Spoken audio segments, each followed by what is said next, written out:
Hey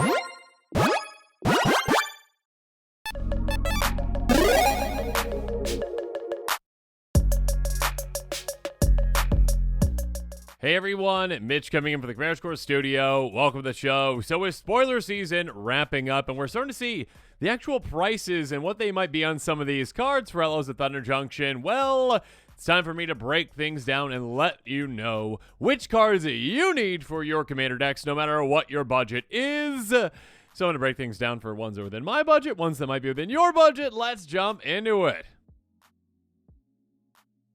So, one of the best new cards for Commander to consider if you're in a specific deck that would like it. Again, this is not like, hey, generically good in every deck. I mean, there's some cards in here that are generically good, but this is going to be an episode where I talk about really cool cards like Geyser Drake. 28 cents for this little guy. 2/3 Flying Drake for 3 mana. As long as it's not your turn, spells you cast cost 1 less to cast. Now, this might seem specific, but hey, I mean, I guess if you're playing at flash speed, there you go. But more likely, yes, instance essentially is what you're going to be going for. Decks that like to play into your opponent's turns, you know, blue decks, basically. Decks that like to cast spells and sling spells on their opponent's turns. Getting some extra savings with something like this can be great. Yes, there are other cards out there like Goblin Electromancer, those kind of cards that like give all instant sorceries, -1 cost essentially. That being said, this is one that can fit in just mono blue or other kinds of colors essentially. But also one that says, you know what, I'm a 2/3 flyer, it's not too bad either. Save you some mana on your opponent's turns. If you're looking to cast multiple spells in their turns, that can really help. Next up, Highway Robbery, a sorcery for 2 mana. You may discard a land or discard a card or sacrifice a land. If you do, draw 2 cards. Plot for 1 and a red. Now, sorcery speed, yes, is a lot worse than instant speed when it comes to card draw. That being said, a free sorcery is very nice. Now, obviously, you are kind of just front-loading the cost of this card and not getting use out of it right away. But what you can do with that plot essentially is say, you know what, I don't really need that, card draw on this turn, or I don't have myself set up where I can say, discard a card or sacrifice a land. But on a future turn, you definitely have like, oh, I don't need this card. Let's get rid of that and draw 2 cards. Or like, hey, I've got a lot of lands in play. Let's sacrifice one of those, get 2 cards because I need to do that. So being able to plot this out can give you a lot of flexibility, and I do think it's a very, very, very good effect for that. Obviously, decks too that actually want to sacrifice lands, maybe ones that can get things out of their graveyard, or like Corval decks, yeah, that can consider that as well. Moving on, Tumbleweed Rising, a sorcery for 2 mana or 3 if you plot it. Create an XX green unlimited creature token where X the Grace Pyroman creatures you control. This for like a power matters type strategy. My goodness, you can go far with something like this. Again, just 2 mana, that's really good for like potentially like a 10/10. I mean, again, it depends on the power of the other creature you have, right? But still, again, like my more Mr. Orfeo deck, you go to combat, you swing, you double up the power of a creature, second main phase, you play this, you're like, oh, I get doubly a big of a creature. Yay! That kind of a deck is fantastic for this. Like a fling type strategy can be great with this as well.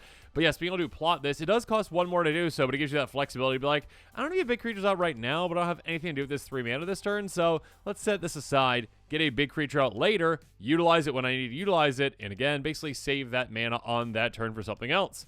Next up, Trash the Town at 37 cents. Instant for a single green mana plus, so it's a spree card. Pay an extra 2, 2 counters on target creature. Pay an extra 1, target creature gains turn until I have turn. Pay an extra 1 until I have turn, target creature gains. When this creature deals combat to player, draw 2 cards. This is the kind of card that, yeah, is really good for that last part. I mean, like, the other parts are good in circumstantial in certain situations. Like, if you have a counter strategy, that first part can be big for you to be like, okay, I get things started with counters on a certain creature. Like, if you have proliferate effects, ways to get more counters, great. Trample, yeah, sure, you can like surprise, like get damage through. It's very nice.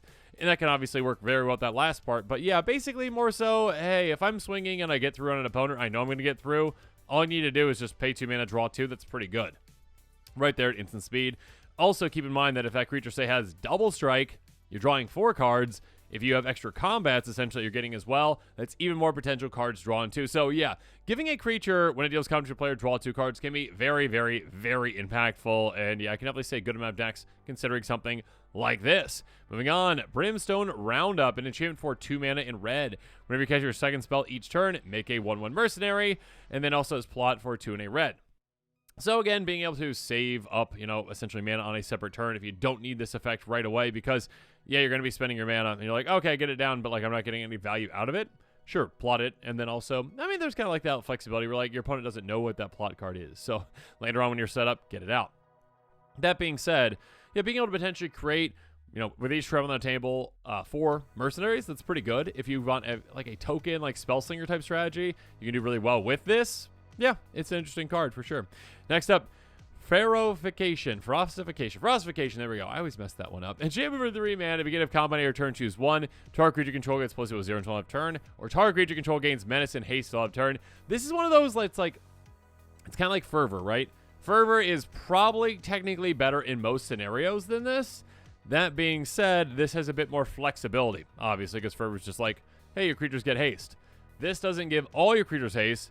But again, if you're not like a go wide strategy that can get like a lot of tokens out really quick, and you're like, okay, I need to swing with 10 creatures. If it's more so like, okay, I got a big creature out, you get haste, you can swing right away. That's going to be better if you're just saying, okay, you get menace and haste. That's very nice. Or if you don't need to give a creature haste, you can also just give +2/+0 if that's what you'd rather do. So that kind of flexibility is nice.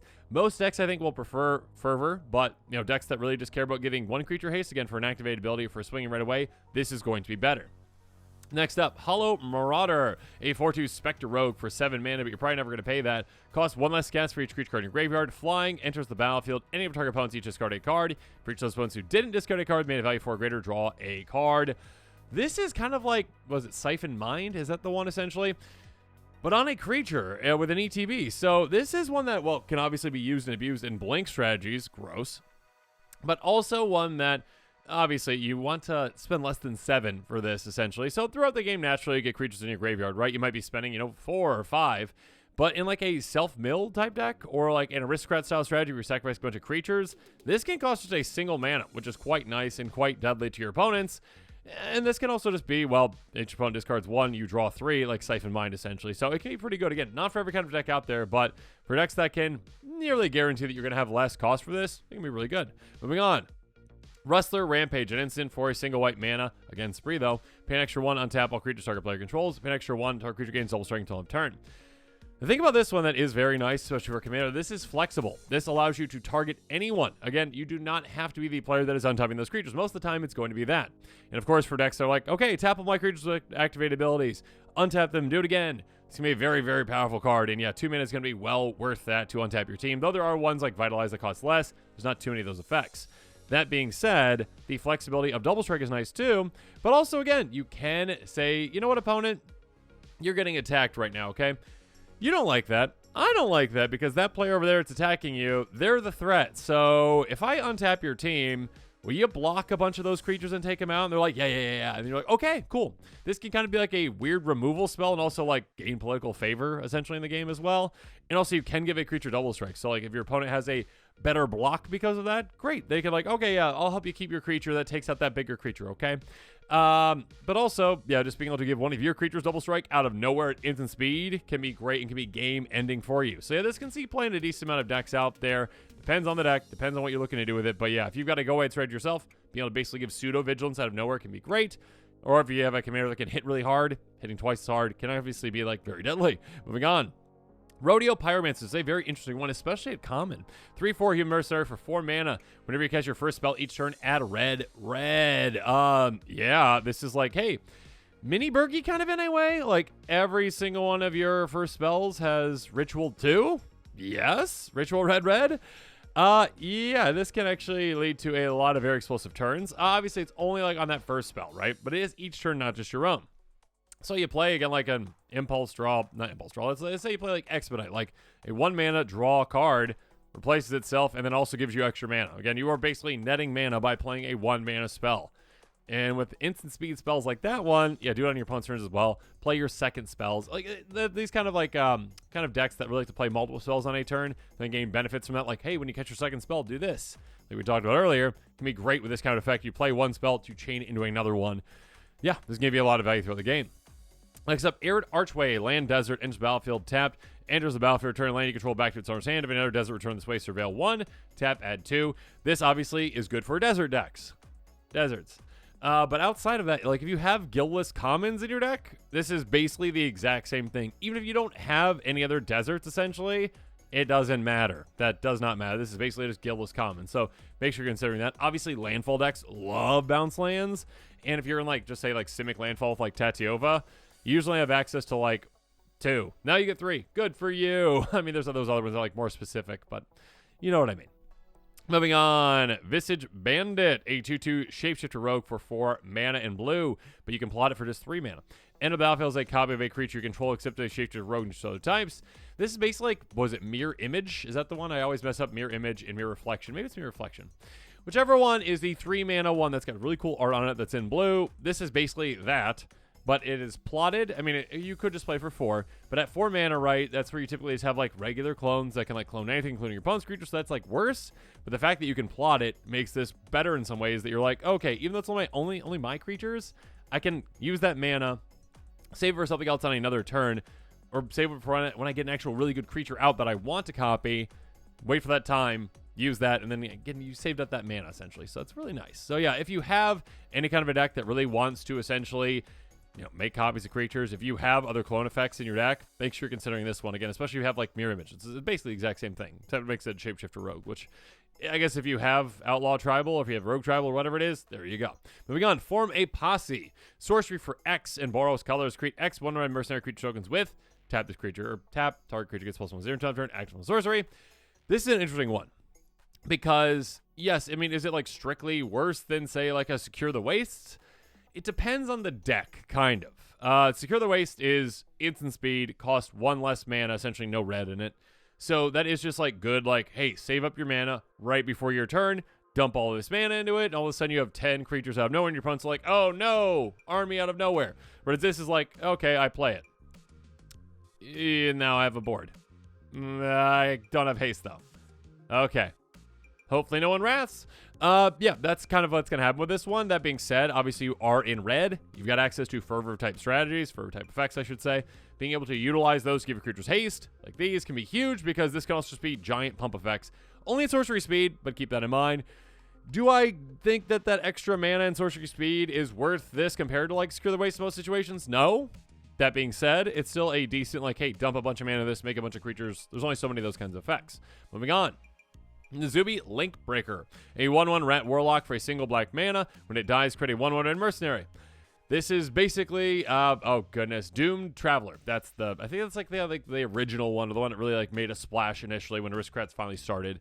That, hey, if you have a 1 mana creature that's a 1/1 and it dies and it makes you another creature, that's great, because there's certain types of decks out there that are like, hey, I like when my creatures die, and I like having extra creatures, and Tesa loves this kind of a thing. So yes, being able to essentially use and abuse this, and again, Aristocrat-style strategies are going to absolutely love it. They don't really care too much. I mean, maybe there's like a situation where like, wow, giving that creature an extra +1/+0 was great.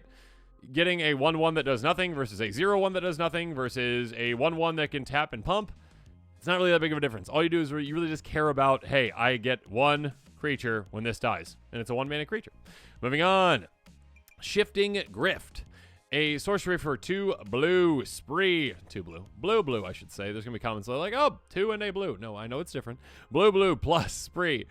Pay 2 in addition, exchange control 2 target creatures, and 1 addition, change control 2 target artifacts, 1 addition, 2 target enchantments. This is a card that is like, it's flexible enough that like it is one that could potentially see play in more decks than you think. Because typically these like exchange kind of cards, I like to call them equivalent exchange, Full Metal Alchemist, anyone? Yeah, they're pretty specific. So it's like, there's going to be times where you don't have a creature that you want to give up, or an opponent doesn't have a creature that you want, or maybe it's specific artifacts or specific enchantments. This one gives you flexibility in that, hey, look, I mean, if an opponent has like a great creature and you've got like a creature token, you can swap those. But like, let's say you also just have like a treasure or like a clue token, and an opponent has a really good artifact, even just a soul ring, you're like, okay, I'll pay that too. And then also enchantments, you can do that as well. So like, this has the potential to swap amazing things for you.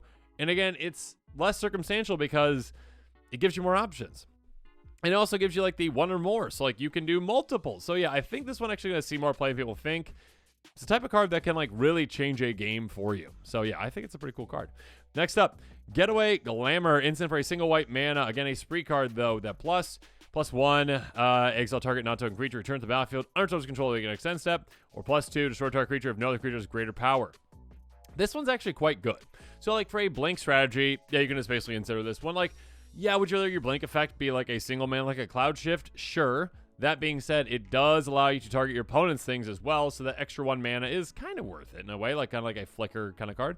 But being able to say, okay, you know what? I will get rid of your creature temporarily because it's swinging at me and I don't like that. So it'll come back later.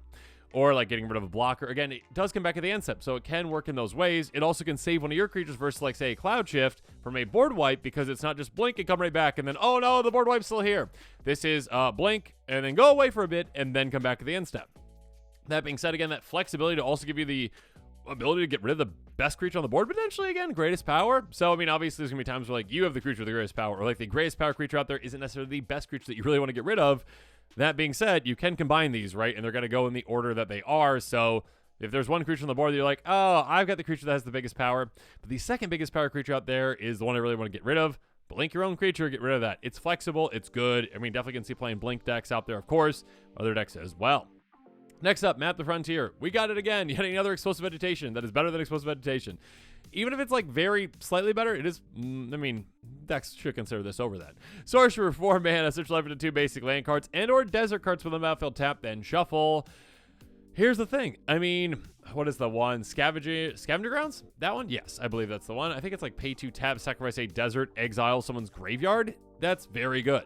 That is a utility land that can just, again, take up a, like, basically no spot in your deck, really, because it's a land.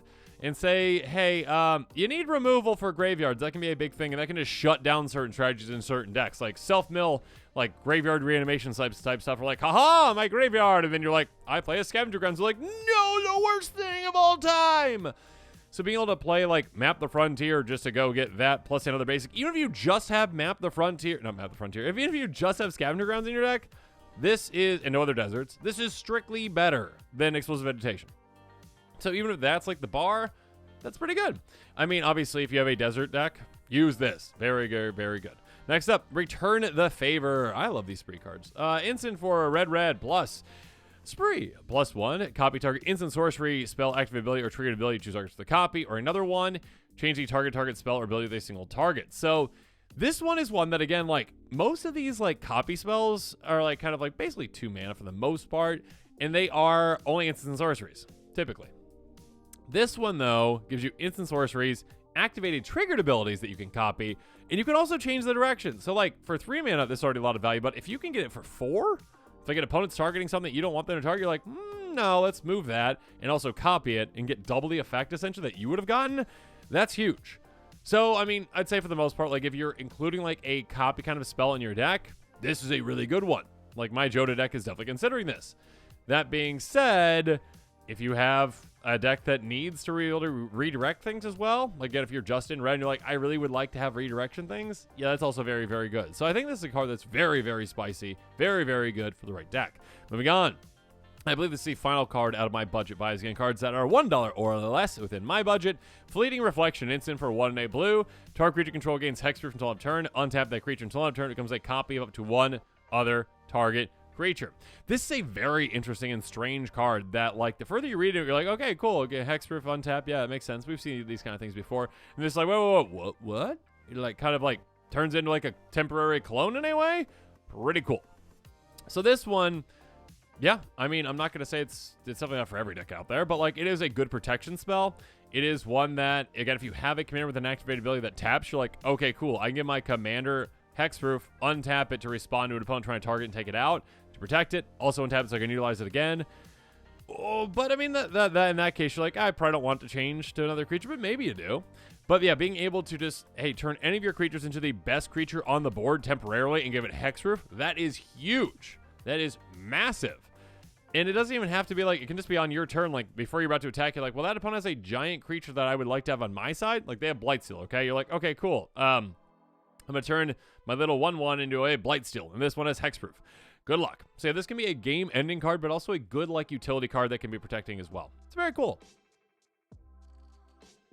Moving on, cards that are currently above $1, but again, prices change over time, and I'm just trying to give you, like, a swath of cards that you can consider that are really good cards, you know, to consider for commander decks, different kinds of commander decks. That being said, yeah, this one currently is at $1.16. When it actually is coming out, you know, maybe it's under $1, and maybe I can use it. Here's hoping.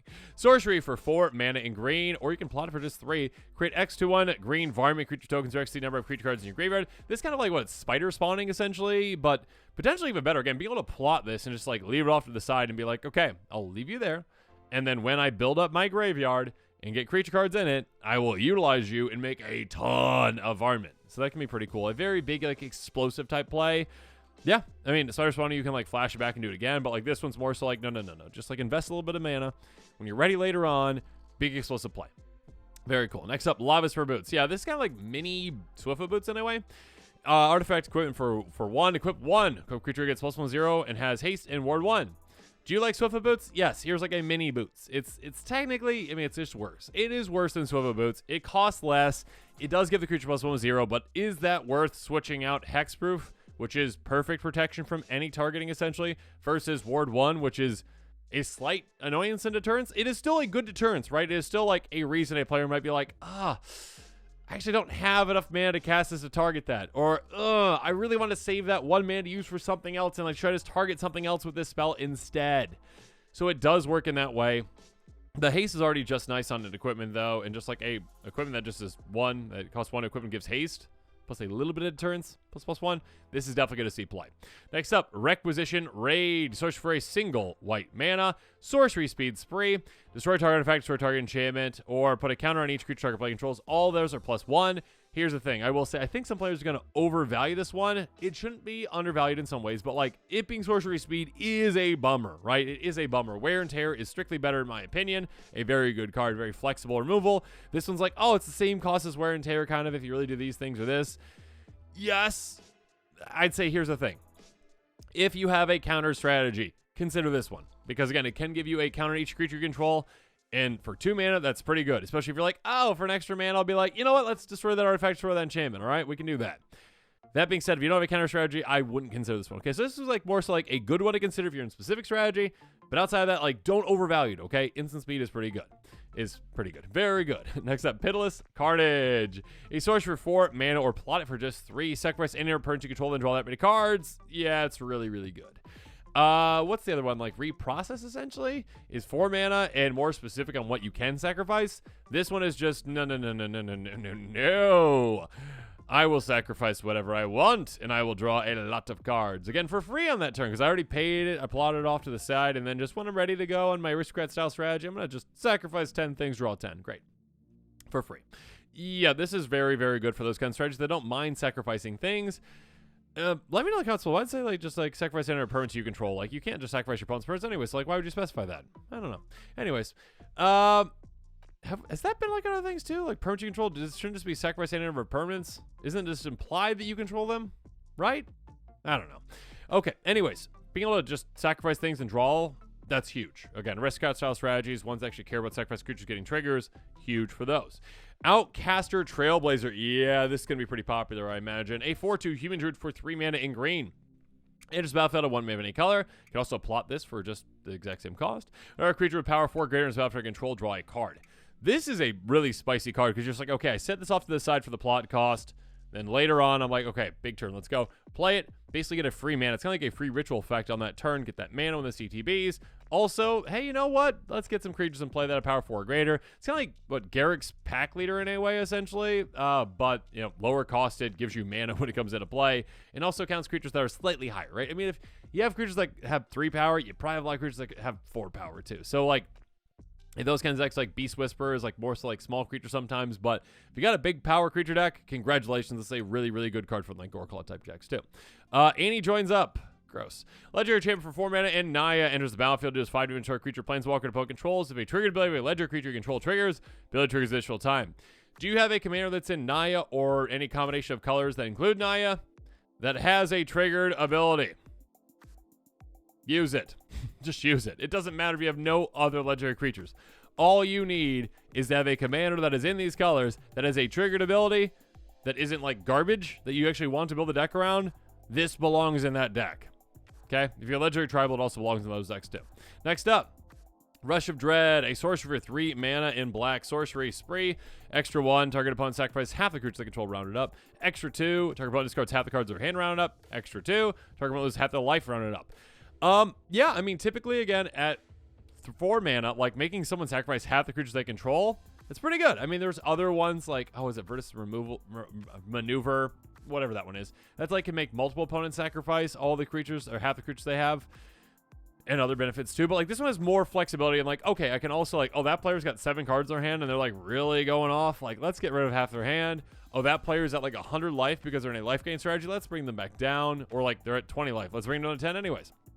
Yeah, this is good enough that if you care about making someone sacrifice things in your deck, this is good enough to consider where it's like, okay, like I can use it for just that when I need it, but also there's going to be other circumstances that are really big for this kind of a card, those other two. Next up, Pillage the Bog. This is a spicy card. I like the design of this one. You can plot it for 3 or you can pay 2 for it essentially in Golgari. Sorcery, look at top X cards of your library. X is twice the number of lands you control. Put one of them in your hand and the rest of the bottom of your library in random order. This is like early on, like, okay, like look at the top 4 mostly. Like, I mean, literally if you turn to play this, and you're playing 2 lands, which you're going to be playing 2 lands, hey, you get to look at the top 4 and get 1 in your hand. That's not too bad, right, for 2 mana. I mean, if you plot it, then yeah, it costs more. That being said, if you just save this off to the side for a while, and you're in green, obviously, you can get a lot of lands to play. You're like, okay, look at the top 20 cards in my library, get 1 in my hand.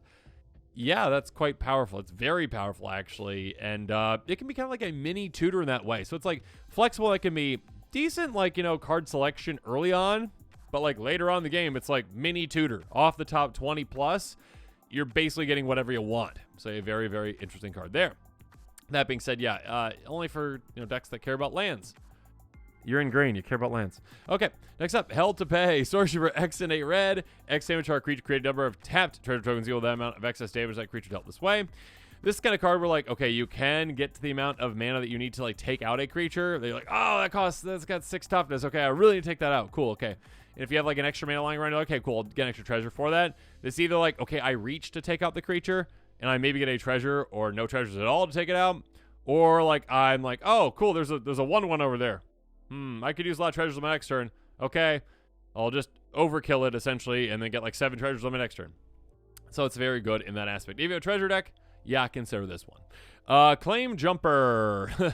Considered in basically every mono white deck. 3/3 Rabbit Mercenary Vigilance for 3 mana in white. Enters the battlefield. If opponent controls more lands than you, may search for life for a plains card. Upon the battlefield tapped. Then if opponent controls more lands than you, repeat this process once. You do search life this way, shuffle. Yeah, do you have a blink deck? Do you have a... I mean, blink deck that's not in green, probably. But, like, even in a green blink deck, you could consider this, too. Do you have a blink deck? Do you have a mono white deck? Consider this, because this can give you an absurd amount of lands very quickly. Again, this enters the battlefield, and you can get ramp 2 for that. Pretty good. Next up, the Key to the Vault. It's a very interesting card. Equipment for 2 mana in blue. Equip creature deals combat damage to a player. Look at that many cards to the top of your library. I never thought that made sense. It's like, I'm breaking into this vault. It's my vault. Yeah, anyways. You may exile a non-land card from among them, but the rest of the bottom of your library in a random order. You may cast a card with paying its mana cost. If you have, say, like a commander that likes to get through consistently, and like getting cards off the top of your library and casting them for free could be very valuable to you, yeah, it's a spicy card. Consider it. If you have an equipment-based deck, yeah, consider that, especially for one that's like, hey, I can equip things for free. Great, because 3 isn't nothing to pay to equip. That's a decent amount. But you got like Pure Steel Paladin play, you're like, okay, cool, equip for free, cool. So again, evasive creatures, ones that can hit really hard, getting things off the top of your library and casting them for free, that's pretty spicy. So yeah, a very interesting card for sure. Great Train Heist, instant for a single red mana spree. +2 and a red untapable creature you control. If it's your combat phase, there's combat after this phase. Basically, extra combat. Yeah, like Relentless Assault. Is that the one? What's the one at 4? Is that Relentless Assault? Anyways, basically that. There you go. Already at 4 mana. Great. On top of that, you can give creatures you control +1/+0 and gain first target until turn for an extra 2. Or another red, choose target opponent. Whenever a creature you control deals counter to that player this turn, create tap treasure token. Very, very good card. This is basically like, hey, do you like extra combat spells in your deck? Yeah, include this. There's a reason why it's going to be expensive. Ishin fans out there. But, yeah, it's very, very good. Being able to be like, okay, cool. Extra combat's great. Oh, also, my creatures are harder to block because they've got first strike. It will protect them. Again, instant speed. You can utilize this just to, like, really mess with your opponents. And then also, hey, lots of treasures. Yeah, so if you've got a treasure strategy, that can get creatures through. If you've got a go-wide strategy, if you've got a extra combat strategy, yeah, these all can be very, very good for you. Next up, 3 steps ahead. Again, Spree's just really cool. Instant for a blue mana plus an extra 1 in a blue counter target spell. Basically, what's the one? Oh my goodness, I'm slipping. Cancel. It is cancel right there. +3, create tokens, copy target artifact creature control. Plus another 2, draw 2 cards, discard a card. Yeah, I mean, this is very flexible. Is 3 mana what you want to pay for a counter spell? Typically not. No, cancel is a pretty garbage card outside of like a Baral deck that's like, it's basically a counter spell. Yay. But this is just like, hey, sure, you're paying cancel prices to actually counter things, but it's only if you need to. And also, like, I can give you additional value on top of that. So, yeah, I mean, is 3 mana where you want to be for draw 2, discard 1? Not typically. You'd probably be like, okay, I draw 2, and I get 2. But also, being able to, like, create a token's copy of an artifact to creature control for 4, that's not too bad.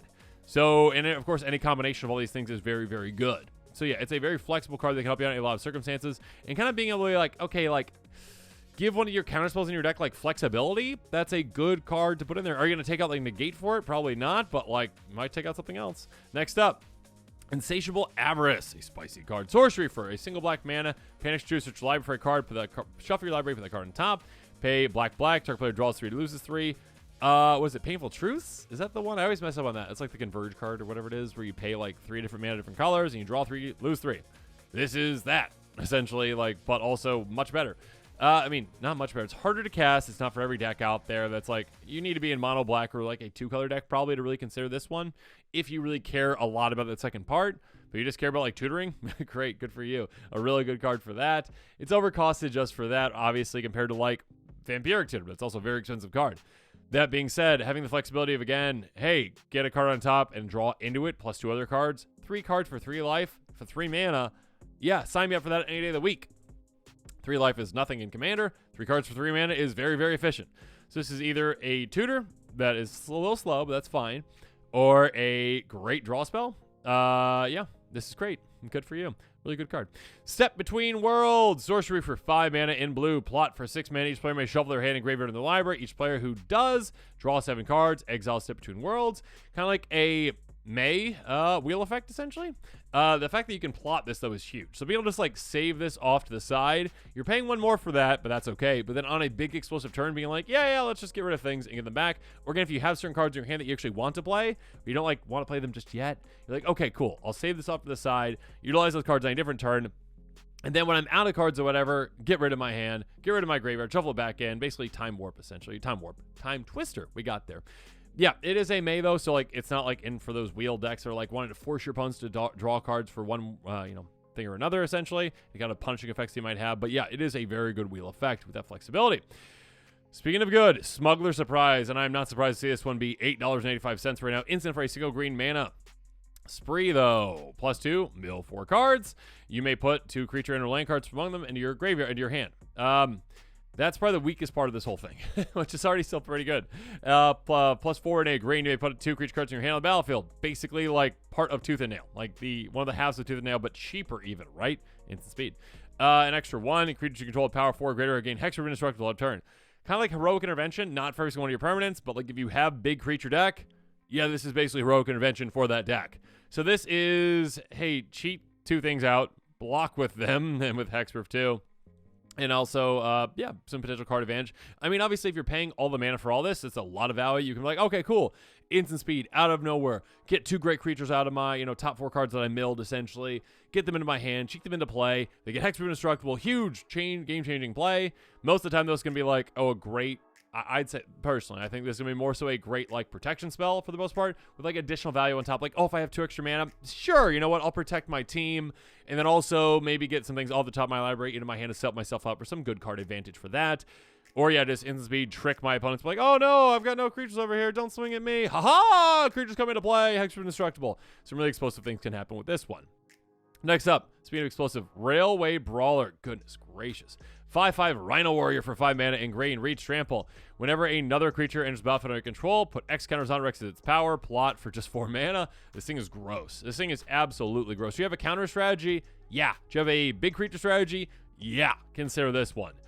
Yeah, I mean, I keep forgetting the card's name. It's always just on the tip of my tongue and I miss it, but the Simic card that's a 2/4, it's like Master of Biomancer, is that one on? I think it's that one.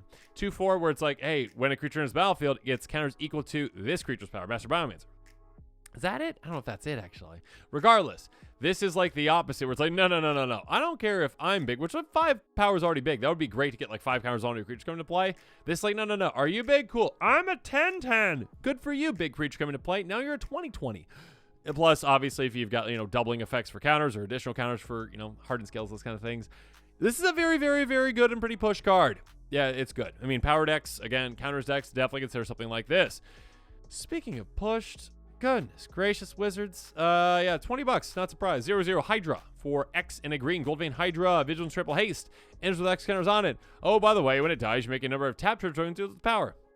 This is just a giant creature for you that, hey, oh, when it dies, you're not upset. In fact, you might try to take it out yourself because you're like, okay, cool, I was playing with it. Huh, you don't be great. 10 treasures. Okay, sacrifice, get treasures. So, yeah, and kind of any kind of a treasure-based strategy, big mana strategy, you're in green, you've got big mana. Get even more mana out of this, and obviously Hydra's going to want this too, X creature decks as well. Final Showdown, $25. Goodness, spree for a single white mana.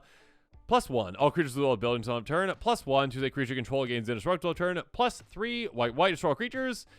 Okay, so like route, I believe that's the 3 white, destroy all creatures. You can also basically give it flash for 2 extra mana. So that is like, when it comes to like instant speed board wipes, there's not too many out there. And this is like, oh, instant speed for just 6 mana to do that. But also you can say, okay, an extra 1. All right, my creature gets indestructible. Cool. It's like a one-sided board wipe in speed now. I mean, yeah, if you've got like a lot of creatures in play, then, oh no, I lose some of my creatures, but I keep my best 1.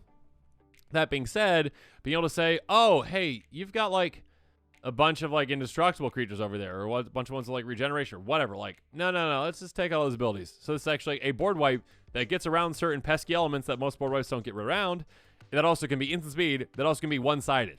Yeah, this is really good. And like at a base level too, like you're just like, okay, if it's not being used for a board wipe, oh, I can protect a creature I control with indestructible for 2 mana, being flexible. Nice. Oh, also, oh, this opponent has like these really pesky creatures in play that have like these abilities. I don't want you to have that this turn. So like, let's just get rid of that. Very good, very flexible card that, again, is just hard to argue against utilizing over certain other board wipes. So a very, very good card. And that was it. I scrolled down too far. But outside of forgetting what the last card in this episode was, let me know in the comments below what your favorite cards from this set are. Which of these do you think are going to be going in some of your decks? Again, I think some of these are really heavy hitters, right? Now, whether we have ones that are up the highest amount, which again, $25 right now for Final Showdown, all the way down to, I think our lowest card was like 28 cents. Again, these card prices will change over time. Again, the set has not been released yet. All right, you can't actually buy these cards. You can pre-order them. That being said, prices do change over time. But yeah, if you're excited about some of these, make sure you consider picking some of them up. Check out that card list link in the description below. Comment below. And of course, as always, thanks again and have a good one. This show and episodes like this one are possible thanks to viewers like you. If you're looking for an easy way to help support this show, make sure that you like, share, and subscribe. Also, hit that bell notification icon so you don't miss any new episodes. You can also go check out our playmats and other merchandise at thecommandersquarters.com. We also have a ton of brand new t-shirt designs in stock, so make sure you check out those as well. Another easy way to support this show is with our TCG player affiliate links. So whether you're buying a deck or individual cards, you can use this general link right here or one in the description. And the final way that you can support this show is by supporting us directly by becoming a patron. There are many benefits to being a patron, and I truly couldn't do this without all of their support.